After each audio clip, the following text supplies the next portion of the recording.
Hello everybody, welcome back to another episode of Foxy Box's map making with Sparks, and damn it 1.11, what have you done? All of my models are missing like a ton of textures, it's ridiculous.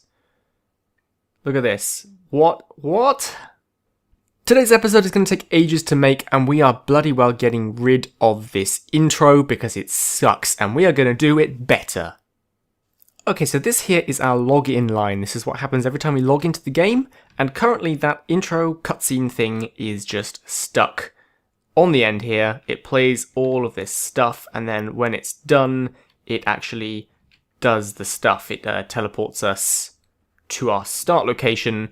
All of this is going, and we are going to build a cutscene system, and we're going to build our first cutscene into the game today. We're going to be doing so much in this episode. Unfortunately, it means it's going to be a while before it comes out. We're going to be doing voice acting, we're going to be doing sound editing, we're going to be doing cutscene teleporting, we're going to maybe be doing some sound design, a bit of modelling. You know what, I may have to split this up into several episodes, and even some music is the plan here. But I hope that it creates a really nice feel. And unlike this intro, which runs every time we log in, this is going to be an intro that plays once. The very first time a player joins the game as an intro to the game. And after that, it will basically not play again. Or be an optional play thing. Yes, that. Die! Place. Well, I fixed all of the textures and models. The reason that it broke, right? Oh boy, is that Mojang decided, in their infinite wisdom, that you can't have capital letters in your resource names anymore. That's right, all I had to do was change every single one of my textures so that they didn't have capital letters anymore. I changed them from like, for example, white wool to white_wool. Actually, I started doing that, but then I realized that the resource file itself, the texture file, needs to be all lowercase, so white wool wouldn't work. But if you call it white wool, you don't actually need to change the capitalization in the model file. So the model file that points to the texture can have any capitalization you like. You could reference it like this if you wanted to, and it will convert it to white wool, all lowercase, and then look for that. So in the end, it was a little bit faster. I just had to change the actual resource names to be lowercase, but they're still pointed at in uppercase. That may break in the future, I don't know, but there were a lot of model files to do, and this was a nice simple way to fix it. So in case you have this problem yourself, you don't need to change the capitalization in the model file itself, just the resource, the texture. Yeah. We have to go. Come on. Okay guys, I have spent pretty much the entire day just updating this to 1.11. There's so much that broke. There is all of the entity names have changed in 1.11, so armor stand is now armor stand, for example. Luckily there's a filter that does this for me, an MC edit filter by Mr. Crayfish. I may have linked it in the video description. If I haven't and you want it, ask for it in the comments, and I'll add it to the description. And the other issue is that for some reason my cabinets and my other models that I had over here are gone. And the really weird thing is that the models for Renard's face were completely deleted from my resource packs folder. I have no idea where they went.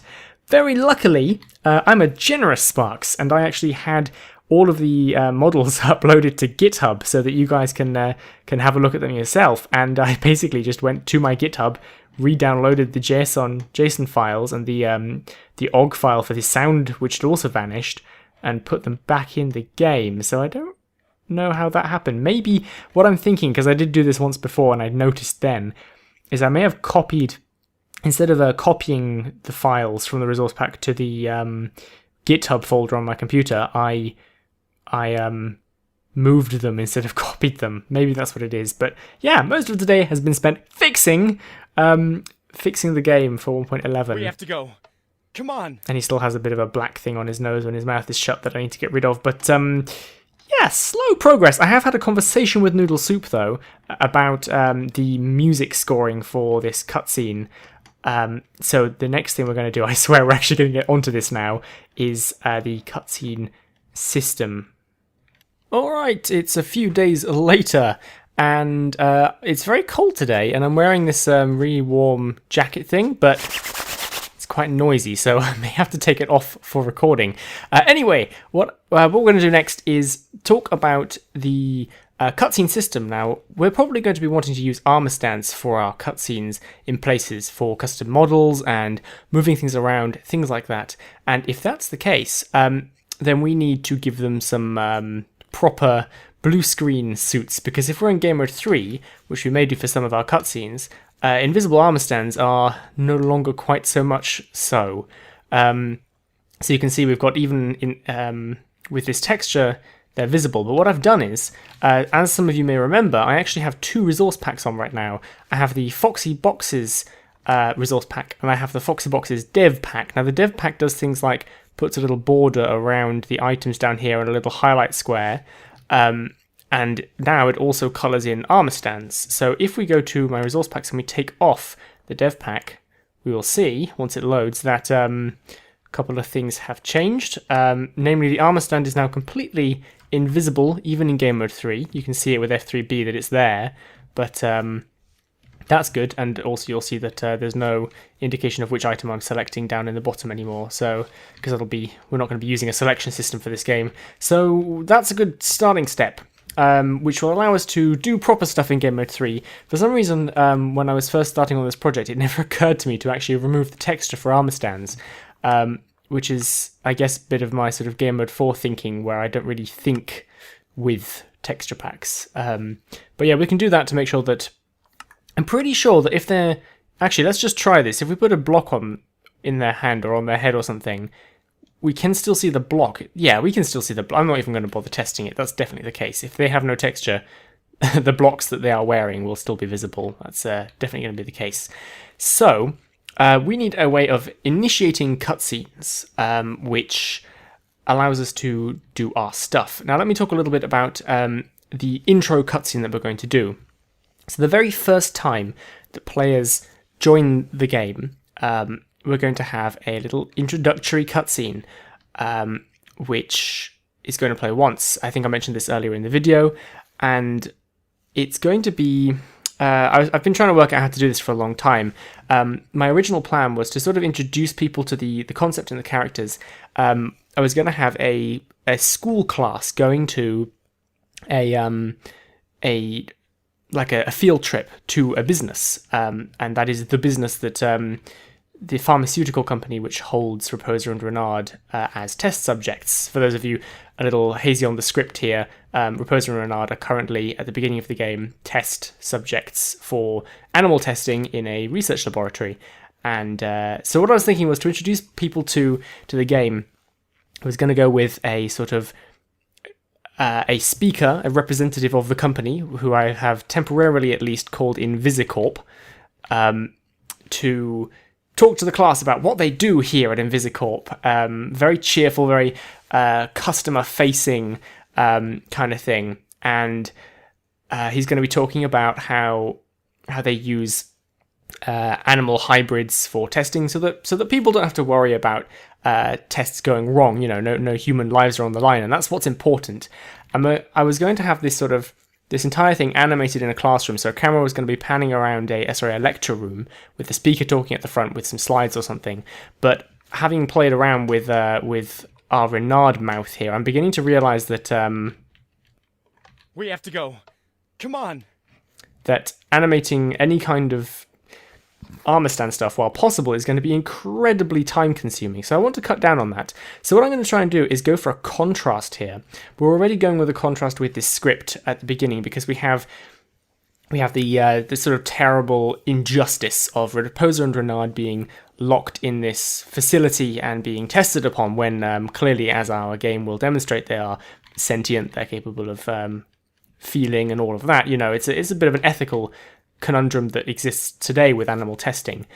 And then we've got the contrast of Raposa being tested upon against the sort of front-facing, oh, we use animal testing so that us humans have nothing to worry about and it's safer for us. So what I'm going to do is I'm going to have the whole lecture talk thing for the class of kids, but it's going to be a backing track which will sit behind sort of irrelevant, in air quotes, imagery over the top.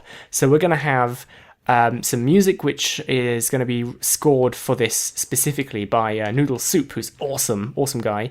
And we're basically going to have a couple of still-ish scenes. So we're going to have the camera, which is the player, will be sort of slowly panning around or through laboratories or, the cage room, that kind of thing, with sort of text with information about the people involved in this game appearing on it, sort of kind of cinematic. And while that panning is going on, the speaker's voice will be going on underneath it. And then we will bring the two together towards the end where we sort of take that darker twist. And it's going to move to... The actual script I have at the moment ends with the representative saying that in a moment we're going to go take a tour through our behind these doors to our hang on, let me just find the script a second. In just a few minutes we'll be stepping through these doors on a tour of our facilities. I hope you're all ready, because behind these doors, that's where the magic happens. So he's going to say that, and as this happens, our camera, which has been moving very slowly up to this point, is going to speed up, and it's going to pan through two sets of iron doors, and then the music's going to get kind of dark, and we're going to be sort of rushing through a corridor with our camera, and we're going to turn into a operating table and onto Raposa, who is lying on the table, about to take her steroid injection test. And then it's going to cut to first person for Raposa. Now, what's nice about this is it's going to hopefully be fairly impactful, inform the players, a little bit about what the game is about, and not very much animation, which is a good place to start, I think, for our very first cutscene. We will see how it goes. Yeah. Okay, kids, okay, settle down, and welcome to Invisicorp. Now, can anyone tell me what it is that we do here? How about you? That was crap.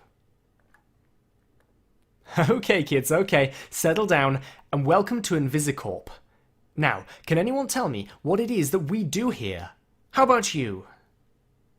You're pretty close, but we don't just sell it here, we make it. We invent it. We find new ways to keep you and your families healthy and safe, and of course we also test it carefully here to make sure it's the best it can possibly be. Yes. That's a very good question, and science has provided us with a very good answer. We don't test them on humans at first, we use animals. In the early history of medicine, we used regular mice, rats, and other mammals, as well as apes and monkeys, though those last two were banned pretty quickly, as they were deemed too human for early testing.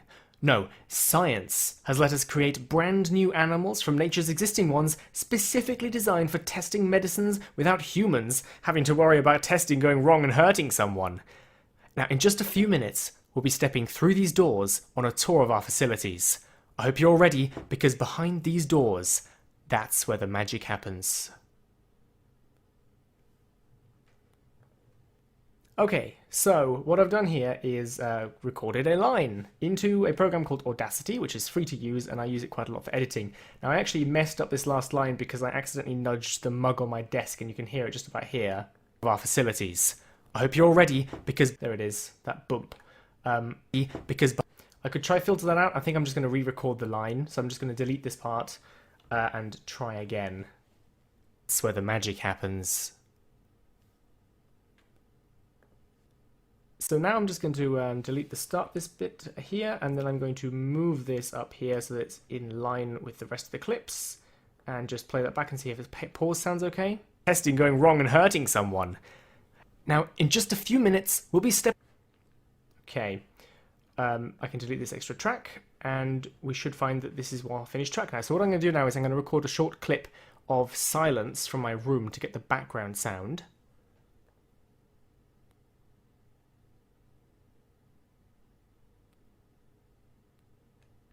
That's just sort of the hiss and the sort of, the noise, it's the computer going and stuff like that. So I select all of that, I go to Effect, I go to Noise Removal. This is what I do pretty much every time I record a video for YouTube.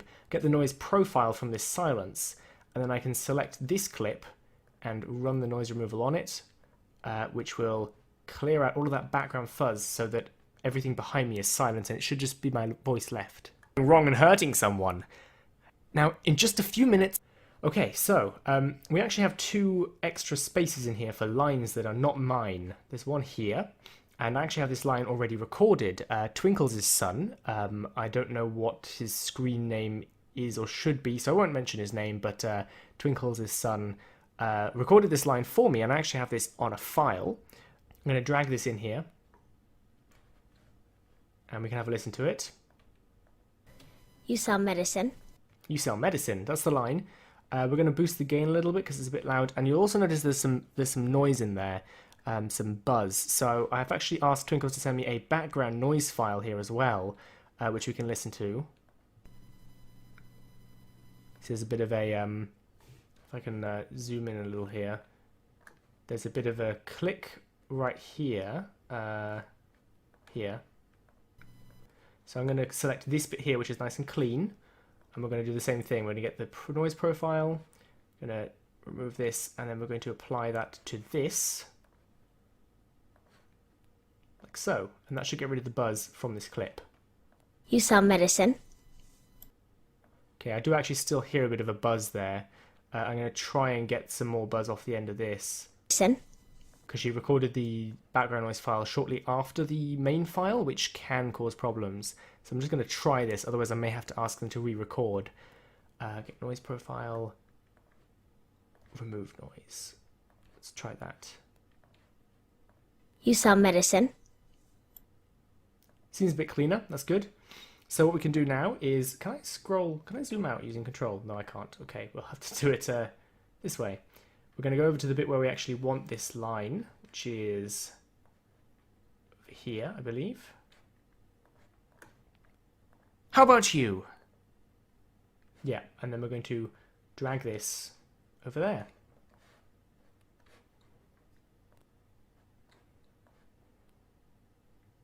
How does that sound? How about you? You sell medicine. You're pretty close, but... Okay, he's a bit loud. We'll lower his gain. This is sort of all about balancing audio, and this is something I'm not an expert at, and something that Noodle Soup may be able to help me with in the future. So let's have a quick listen through that. Okay, kids, okay. Settle down, and welcome to Invisicorp. Now, can anyone tell me what it is that we do here? How about you? You sell medicine. You're pretty close. Okay, I'm going to make a little bit of an extra space here for him to talk. I believe there's a way to... I think I may have to actually go cut that.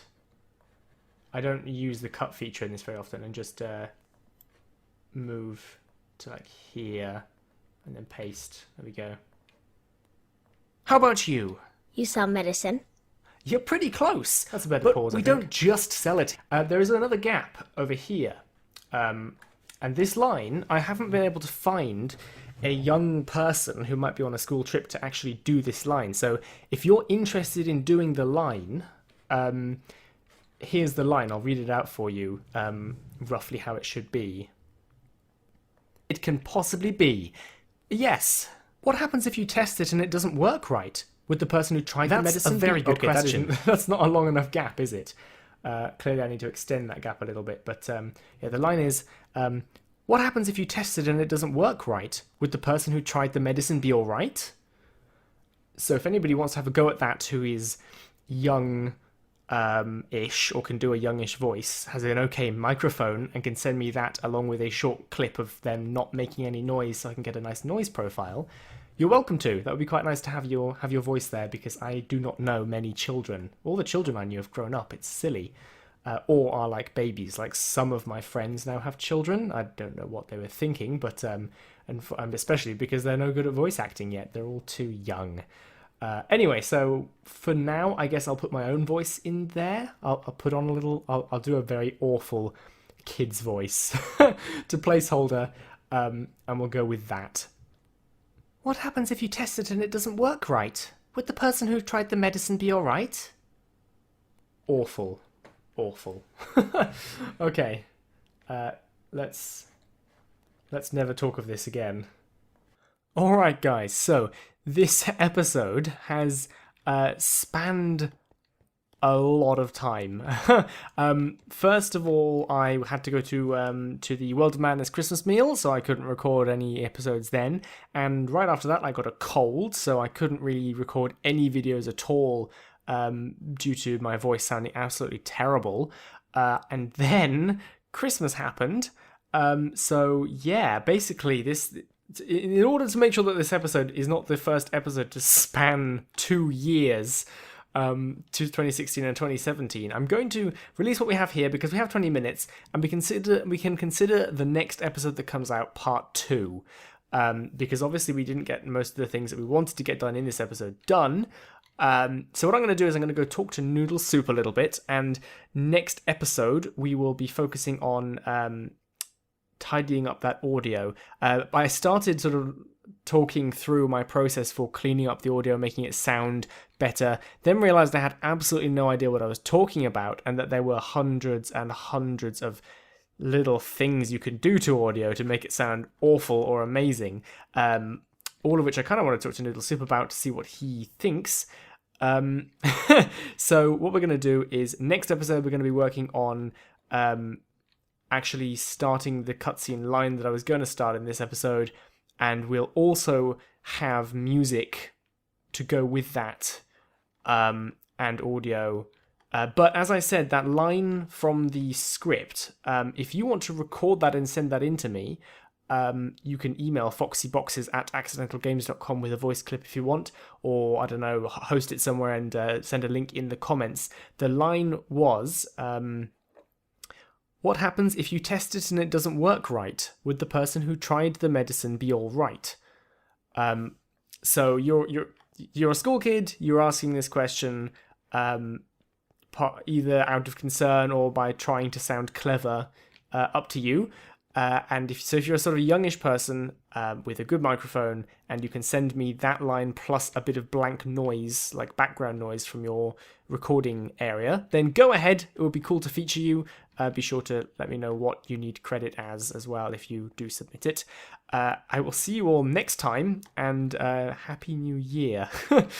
I will see you next time. All right. As you can see, my cough hasn't quite gone yet. Bye.